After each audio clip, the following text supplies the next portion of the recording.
दिंडोरी विधानसभा मतदारसंघाचे आमदार विधानसभा उपाध्यक्ष नरहरी झिरवाळ यांनी अहिवंतवाडी गट या ठिकाणी शुक्रवार 13 सप्टेंबर 2024 रोजी भेट देत अहिवंतवाडी गट आणि आजूबाजूच्या गावातील सर्व सरपंच, उपसरपंच, ग्रामपंचायत सदस्य, पोलीस पाटील, सामाजिक कार्यकर्ते, अधिकारी, नागरिक आणि कार्यकर्ते जनसंवाद कार्यक्रमासाठी उपस्थित होते।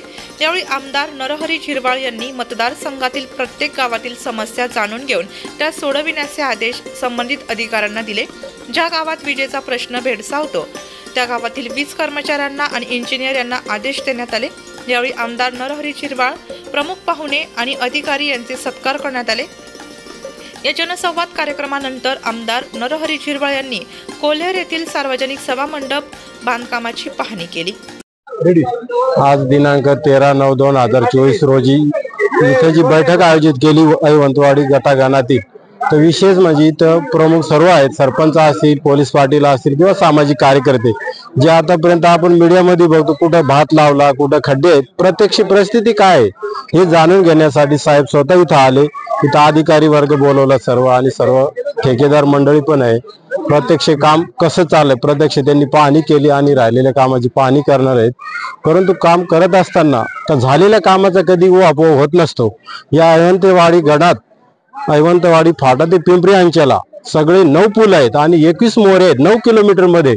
म्हणून मध्यंतरी काय झालं का अगोदर पूल करून घेतले साहेबांनी, त्याच्यानंतर आता रस्त्याचं काम चालू केलंय, पण ते चांगले दर्जाचं व्हावं आणि कमी वेळेत किंवा वेळेत पूर्ण व्हावं ही माफक अपेक्षा या शेतकऱ्यांची होती किंवा आमची पण होती। मग आम्ही पण आलो बघायला। आणि विशेष म्हणजे जिरवाड्याचा पूल असेल, नेहमी काट्या अडकणे, अस्वली पाड्याचा पूल असेल किंवा मांदाने ते जिरवाडी रस्ता तो कायमचा बंद होता, तो कसा चालू करतात, एक पूल झालेला एक करणं बाकी, किंवा बोरीपाड्याकडे जाणारा रस्ता असेल किंवा वणीच्या पाठीमागे महादेव मंदिर पूल असेल, झालेले काम भरपूर आहेत। परंतु एखादं काम नाही झालं ते साहेबांच्या नावाने असतं, म्हणजे झाले ते कुणीतरी केले असं होण्यापेक्षा समक्ष साहेब आले आणि आम्ही सर्व नागरिक आलो, प्रत्यक्ष जो काम करतो त्याला पण त्याचं हे मिळालं, श्रेय मिळालं पाहिजे, हा खरा उद्देश असतो। आणि संवाद पण साधता आला, कारण फार दिवसापासून इथं येणं झालं नव्हतं।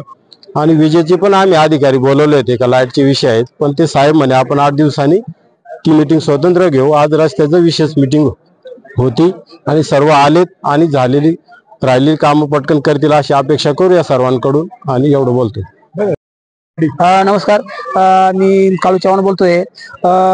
अहिवंतवाडी गणगटामध्ये जे काही जेव्हा साहेबांनी मीटिंग लावली, जे काही कामं झाले त्या कामाच्या संदर्भात जे काही अधिकारी आहेत, ठेकेदार आहेत, त्यांना बोलून इथं जे कामं जे झाले ते कामं चांगल्या प्रकारे झाले। आज सकाळपासून जवळजवळ 5-6 तास त्यांनी आमच्यासाठी इथं दिले आहेत आणि बरेचसे कामं हे चांगल्या प्रकारे झाले आहेत। आणि आता जो प्रश्न आमचा अहिवंतवाडी ते पिंपरी अंचला ही जी काही रस्त्याची समस्या होती, गेल्या बरेच दिवसापासून रखडली होती, परंतु आज जे काही त्यांनी सांगितलं हा रस्ता तुमचा चालू केला आहे, आणि याच्या अगोदर बी त्यांनी सांगितले का निम्मा रस्ता इथून चालू केला आहे आणि राहिला प्रश्न 1 किलोमीटरचा त्याचं पिचिंगकरण झाले आहे आणि पुढच्या कामाला ते सुरुवात करणार आहेत। आज अहिवंतवाडीला खूप दिवसापासून ह्या परिसरातल्या प्रमुखांची अशी इच्छा होती की एकदा तुम्ही अहिवंतवाडीत आमच्याबरोबर विकास कामं असतील, वेगवेगळ्या अडीअडचणी असतील, त्या संदर्भातली चर्चा, सुखदुःखाची चर्चा, घरगुती चर्चा म्हणून खूप दिवसाचा आग्रह होता। पण मला वेळेचं खूप मोठं तसं बंधन येत असतं, तरी मला समजून घेऊन आता मला यांनी थोडंसं बोलायला संधी द्यायला पाहिजे होती। मी चांगला बोललो असतो ना का बाबा, जसा आमच्या लोकांमध्ये सुख निघतो, सुख पहाटे, तसा मी पहाटे केव्हा तरी येत असतो किंवा आलो। हा पूर्ण महाराष्ट्रभराचा थोडाफार का होईना जबाबदारी असल्यामुळे वेळ कव्हर होत नाही, तरी त्यांनी मला समजून घेऊन आज त्यांना मी वेळ दिला होता। त्या पद्धतीनं आल्यानंतर मलाही माहीत नव्हतं का ते माझा सत्कार करतात कशासाठी, का जो काही उत्कृष्ट भाषण म्हणून पुरस्कार मिळाला त्याबद्दल त्यांनी आज माझं स्वागत आपण स्वतःही बघितलं का अतिशय चांगल्या पद्धतीनं केलं। मी त्यांचा सतशः ऋणी राहील। भाषण मी नाही केलं, साळुंकी मंजुळ बोलते सेवानी शिकविता धनी वेगळाची, तसं मला भाषण करायला यांनी शिकवलं.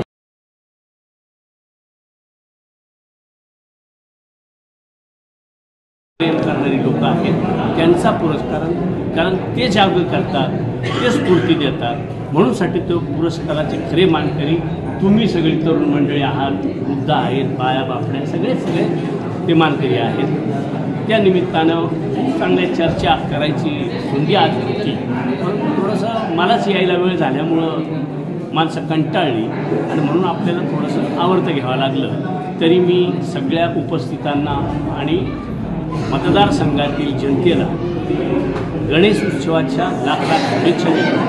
गणपतीराया आम्हा सर्वांना आयुर आरोग्य चांगलं देऊ, शेती पाणी चांगल्या पद्धतीनं येऊ. त्यानिमित्तानं शेतीचा मुद्दा त्यांनी अतिशय चांगला सांगितला. तर मोठ्या प्रमाणात सोयाबीन होते पण सततचा पाऊस म्हणून फुलोऱ्यात असतानाच सगळी फुलं गळून गेली. आज फक्त काड्या उभ्या आहेत, त्याला पालासुद्धा राहिला. तर ते मी तात्काळ शासनाच्या निदर्शनास आणून आणि त्याच्यावरचा तोडगा काढण्याचा प्रयत्न करेन. टमाट्या बऱ्याच मला वाटतं आहे करप्या रोगाने गेल्या, म्हणजे आता एक बाजू थोडीशी सवारली, सुधारली, कांद्याचे थोडेसे बरे झाले होते, टमाट्यात गेले, सोयाबीनमध्ये गेले. असं करत शेतकरी मोठा अडचणीत यायला लागला आहे. तरी गणरायांना मी विनंती करतो की आम्हाला ह्या संकटातून दूर कर, अशा पद्धतीची प्रार्थना सगळ्यांच्या वतीने करतो आणि थांबतो. धन्यवाद. नमस्कार, मी गोपीनाथ पाटील. आज आयवंतवाडी गट आणि गणाची एकत्र बैठक झिरवाळ साहेबांनी घेतली आणि या गण आणि गटामध्ये आणि बाकीच्या पंचक्रोशीमधले जी कामं रस्त्याची असतील, शाळेची असतील, अंगणवाडी असेल, बचत गट असतील, या सर्व कामांची प्रत्येकाची समस्या ऐकून घेऊन आणि प्रत्येक अधिकाऱ्याला त्या ठिकाणी विचारून आणि ते काम कसं लवकरात लवकर होईल आणि तडीत जाईल या पद्धतीनं सगळ्यांचं नियोजन केलं. आणि या नियोजनामध्ये त्यांनी अनेक रस्ते, पूल, शाळेच्या इमारती आणि आज शेतीचं काही जे नुकसान झाले त्याबद्दल सगळ्याच समस्या जाणून घेतल्या. लाईट बाबत का लाईटच्या काही समस्या का जे पूर्वी लोकांना कोटेशन दिलं पण तिथपर्यंत लाईटच गेली नाही, ते लोक बिल भरतात पण आणखी लाईट नाही, तर ती समस्या तिथल्या अधिकाऱ्यांना सांगून त्याच्यावर तोडगा काढण्यासाठी किंवा ती लाईट पोहोचवण्यासाठी काय केलं पाहिजे हे त्यांना सांगितलं आणि त्या कामाची मार्गी लागत. त्याच पद्धतीने रोडचे का जे कामं होण्यापेक्षा क्वालिटीच झाले पाहिजे याच्यावर भर देऊन क्वालिटी जोपासा आणि सर्व गावकऱ्यांनी किंवा प्रत्येक नागरिकांनी हे आपलं काम म्हणून ते काम केलं पाहिजे आणि प्रत्येकाने लक्ष ठेवलं तरच कामाचा दर्जा उत्तम राहील. आणि हे शेवटपर्यंत प्रत्येकाला समजून सांगितलं. सगळ्या अधिकाऱ्यांना त्याच्यावर काटेकोरपणे लक्ष ठेवण्यास भाग पाडलं आणि ठेकेदारांना पण ते काम लवकरात लवकर पूर्ण करण्याची या ठिकाणी सूचना केल्या. वृत्तसंकलन विभाग, नाशिक लोकशाही न्यूज, नाशिक.